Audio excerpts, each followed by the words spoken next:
तो मज़े मज़े का वाइट सॉस पास्ता जो है वो रेडी है। अब इसको डिश आउट करें और मज़े मज़े से खाएं आप लोग और अपना फीडबैक लाजमी दीजिएगा। बिस्मिल्लाहिर्रहमानिर्रहीम, अस्सलाम वालेकुम। हुज़ैफ़ा's किचन में सबका वेलकम है। मैं हूँ ज़ोहरा उमर। आज मैं लेके आई हूँ वाइट सॉस पास्ता की रेसिपी। चिकन को पहले मैरिनेट करेंगे। इसमें मैंने डाला है 1 टीस्पून नमक और 1 टीस्पून इसमें डाल देंगे काली मिर्च और इसको 10 मिनट्स के लिए मैरिनेट होने के लिए रख देंगे। अब मैंने लिए हैं 2 से 3 जो हैं वो शिमला मिर्च ली हैं और 2 टेबलस्पून लिया है लहसुन अदरक का पेस्ट और 2 मीडियम साइज़ में प्याज लिए हैं, उनको चॉप कर लिया है। अब इनको फ्राई करते हैं। 3 टेबलस्पून कुकिंग ऑयल ऐड किया है, इसको गर्म होने देते हैं। इसकी अब 30 सेकेंड जो है वो भुनाई कर लेंगे लहसुन अदरक के पेस्ट की। इसमें चिकन ऐड कर लेंगे। इसमें शिमला मिर्च ऐड कर देंगे। हाफ टी स्पून दड़ा मिर्च डाल देंगे। अब हमारा डन है, इसको साइड पे रखते हैं। अब सॉस बनाते हैं वाइट सॉस। टेबल स्पून इसमें मक्खन डालेंगे। 2 टेबल स्पून इसमें मैदा ऐड कर देंगे और इसको मिक्स कर लेंगे। 1 मग इसमें जो है वो दूध का ऐड कर देंगे। इसकी मिक्सिंग इतनी करेंगे कि वो इसमें पूरा डिजोल्व हो जाए।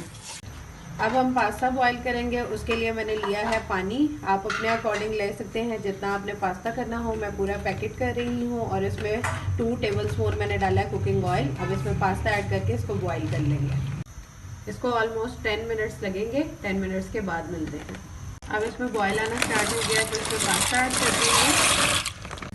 देंगे। लाल मिर्च कुटी हुई जो है वो डाल देंगे 1 टेबलस्पून। नमक अपने टेस्ट के अकॉर्डिंग आप डाल सकते हैं। 1 टेबलस्पून काली मिर्च।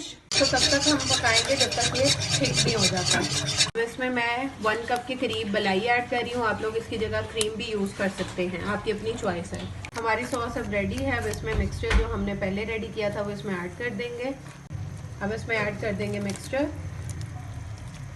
पास्ता ऐड कर देंगे। इसमें चीज़ का एक स्लाइस ऐड कर देंगे। तो मज़े का वाइट सॉस पास्ता जो है वो रेडी है। आप लोग भी ट्राई कीजिएगा, बहुत मज़े का बनता है। और ये मार्केट से इतने महंगे मंगा के खाने से बेहतर है कि आप लोग घर पे साफ़ सुथरा रेडी करें और उसको खुद से एंजॉय करें।